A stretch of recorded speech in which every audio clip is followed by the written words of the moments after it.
Hi guys! A few weeks ago I showed you the amazing results with Paper Cutz black card and foiling. Today we're going to make a project. Let's jump in.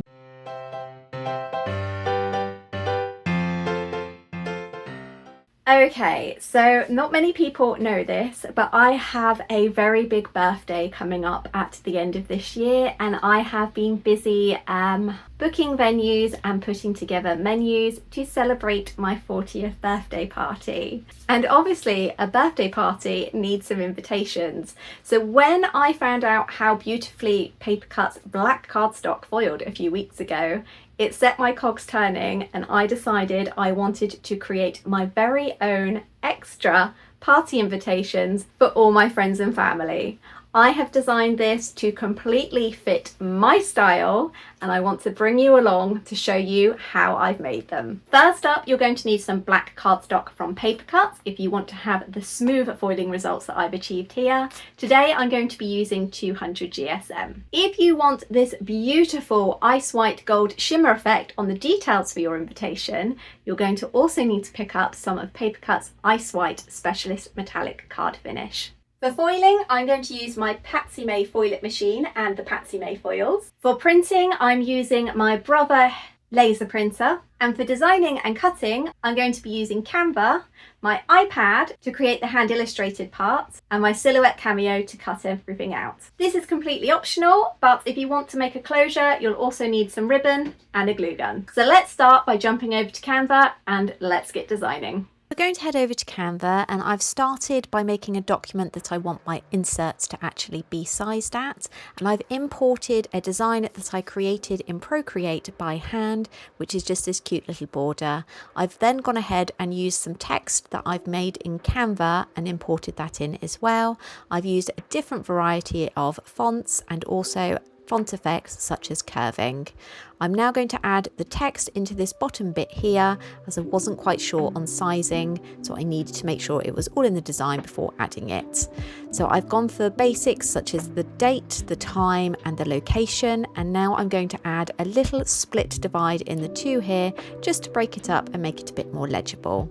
Finally, I've gone through and resized everything and just made sure that I am happy with the layout by tweaking everything and using the Canva alignment tools.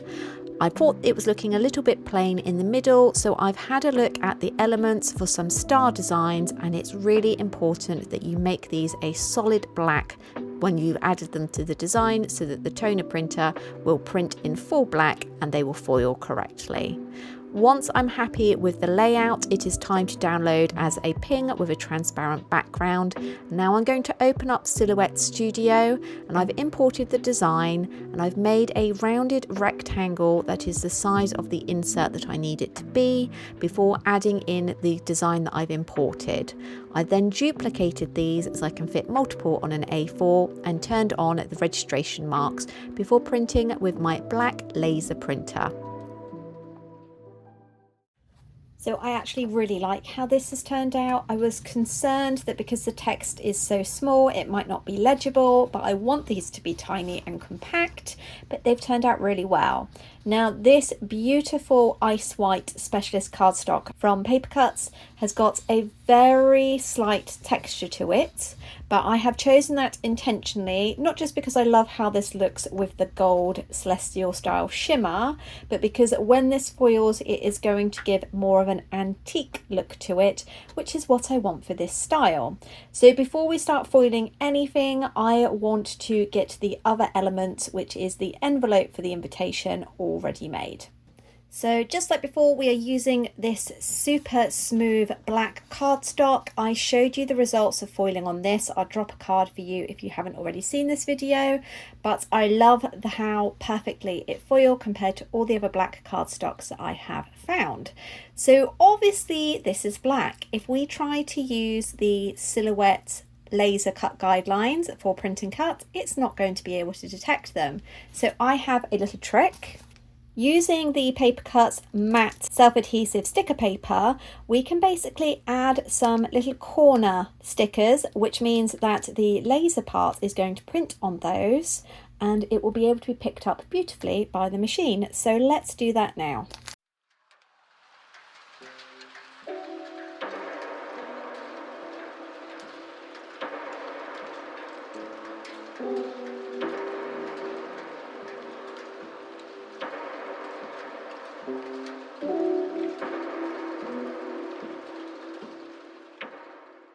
So I've only added these to the free sections, as regular users of Print and Cut know that it only prints out free registration marks. Now before I pop this through the laser printer, I am just going to use my clean makeup brush to make sure that there is no bits of dust on here, which may stop the toner from adhering to the card.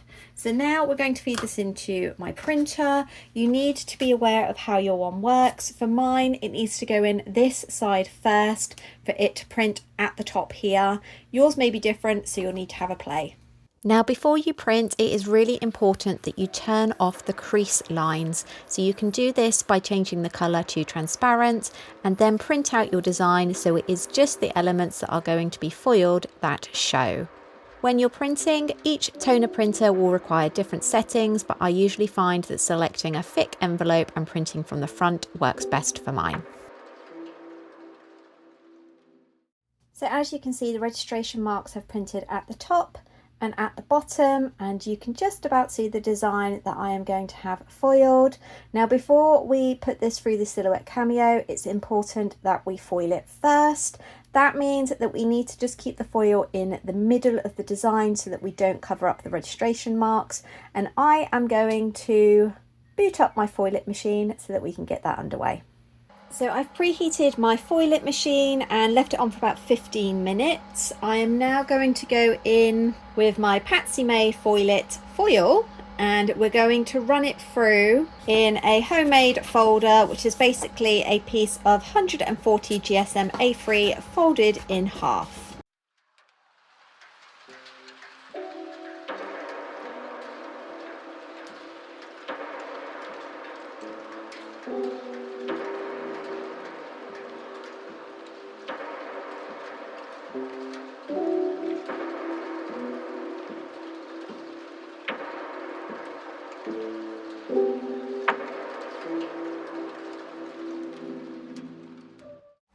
Okay, now if you remember, for the invitation part, we're actually trying to go for an antique effect, and it's really important that you wait until this is completely cold before you peel. So I've accidentally caught that part there on the registration mark. Hopefully it'll be okay because it's on the white. It should pick up fine. If not, we can just go over it with some black felt tip.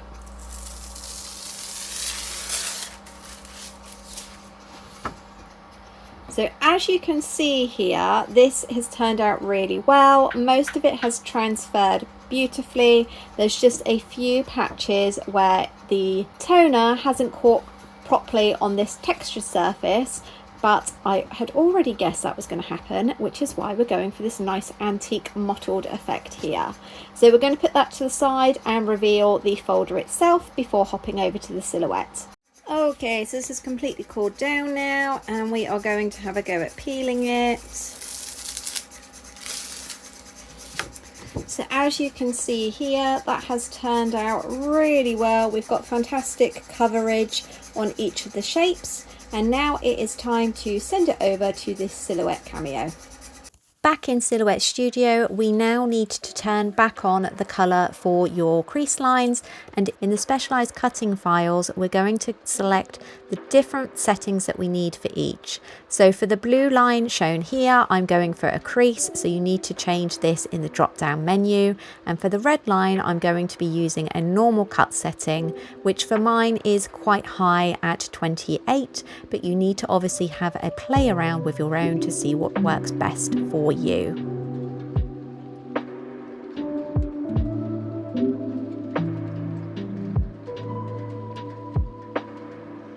Okay, so it's time to remove that and pop on the insert.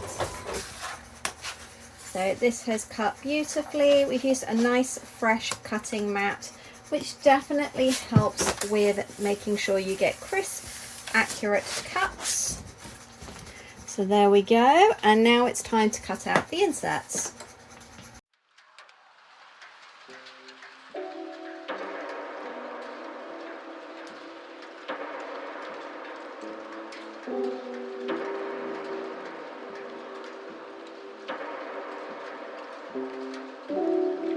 So it's now time to assemble this, and obviously we're using the score lines that the machine made just to give us a nice crisp finish.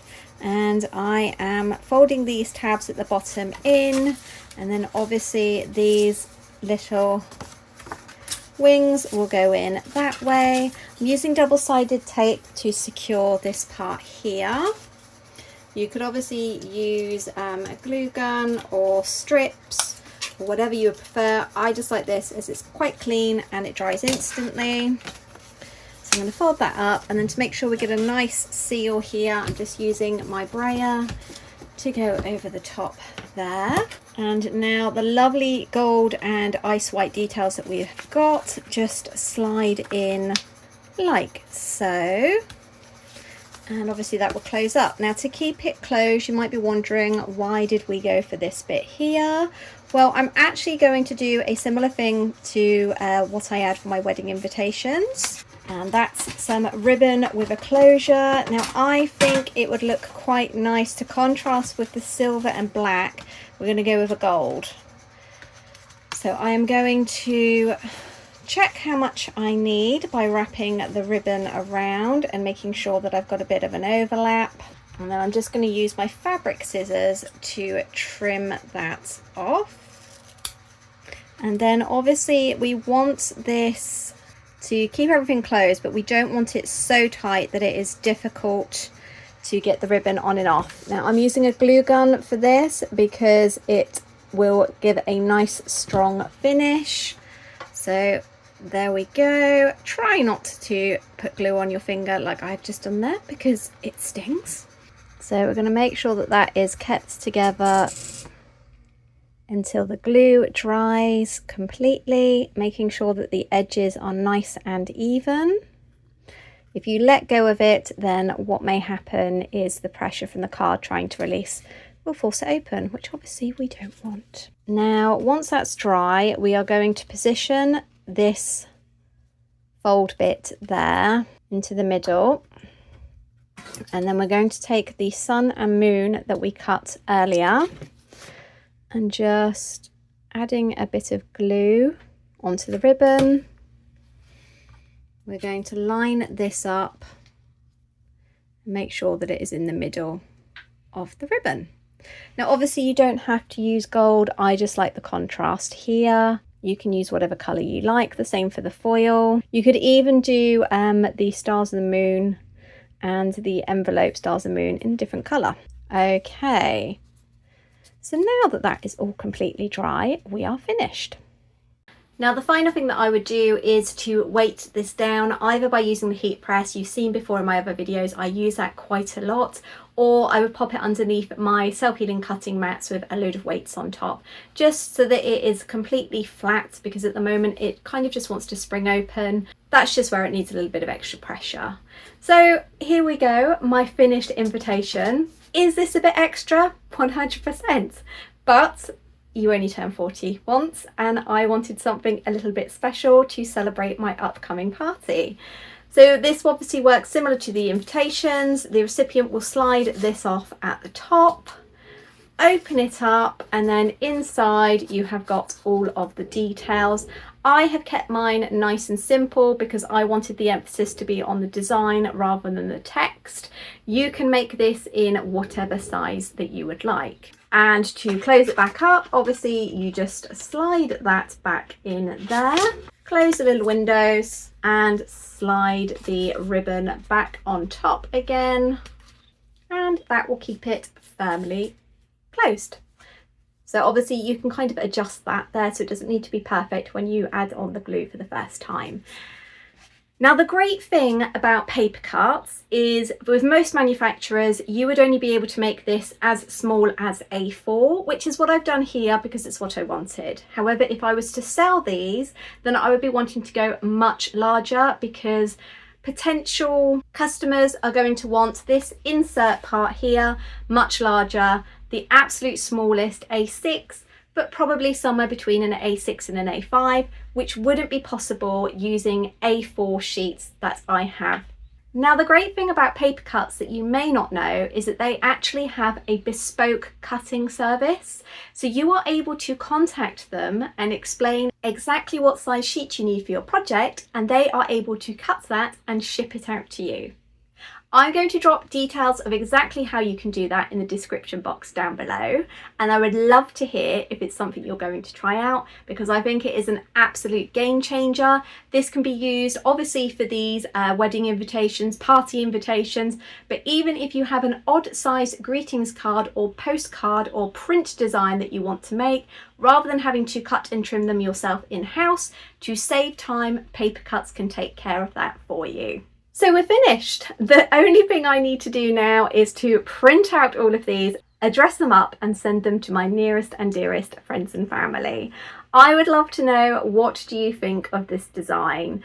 Now, I've been asked a few times about having these cutting files available in my Etsy shop, and I'd love to know, is this something with this celestial design that you would be interested in? Drop a comment down below and let me know. Thank you so much for joining me. I hope you've enjoyed this week's project. Any comments or questions, drop them below and I'm sure to get back to you. Thanks so much for watching, and a great big thank you to Paper Cutz, today's sponsor. Don't forget, they are able to cut any of their cardstock to your exact measurements. Just pop them a message. And I'm going to see you next time. Bye!